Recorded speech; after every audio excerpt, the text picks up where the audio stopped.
ജീവിതത്തെക്കുറിച്ചും കരിയറിനെക്കുറിച്ചും നടൻ ജഗതി ശ്രീകുമാർ പറഞ്ഞ വാക്കുകൾ വീണ്ടും ശ്രദ്ധ നേടുന്നു.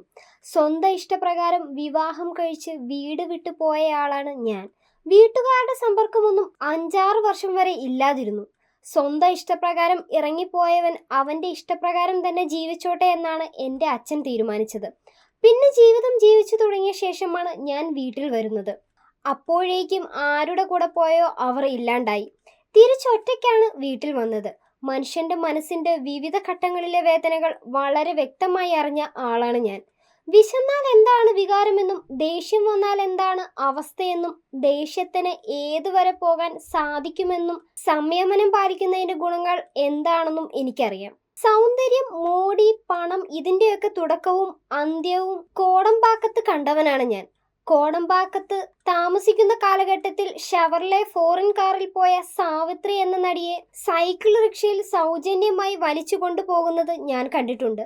ഏറ്റവും പ്രഗത്ഭയായ ഇന്ത്യ കണ്ട നടിമാരിൽ ഒരാളായിരുന്നു സാവിത്രി. ആ അവസ്ഥ നാളെ എനിക്കും വരാം.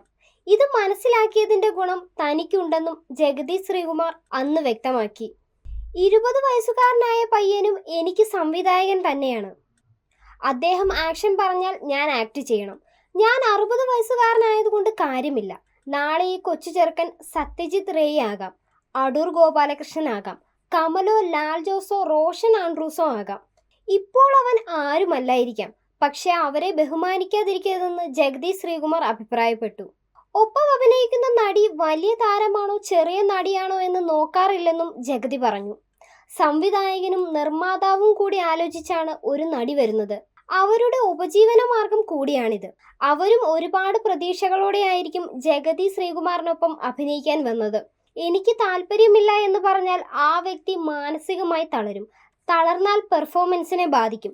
മാത്രവുമല്ല, അവരെ വേണ്ടെന്ന് പറയാൻ എനിക്ക് എന്ത് അവകാശമുള്ളതാണെന്നും ജഗതി ചോദിച്ചു. ഞാൻ വന്നിരിക്കുന്ന ജോലിക്ക് ശമ്പളം വാങ്ങുക, പോകുക. അതേസമയം സീനിൽ എന്തെങ്കിലും അപാകതയുണ്ടെങ്കിൽ പറയാറുണ്ടെന്നും ജഗതി ശ്രീകുമാർ വ്യക്തമാക്കി. ഒരു കാലത്ത് തെന്നിന്ത്യൻ സിനിമാ ലോകത്തെ താരറാണിയായിരുന്നു സാവിത്രി. പിന്നീട് ഇവരുടെ കരിയറിൽ വൻ വീഴ്ച വന്നു. സമ്പാദ്യങ്ങൾ നഷ്ടപ്പെട്ടുവെന്നും ജഗതി കൂട്ടിച്ചേർത്തു.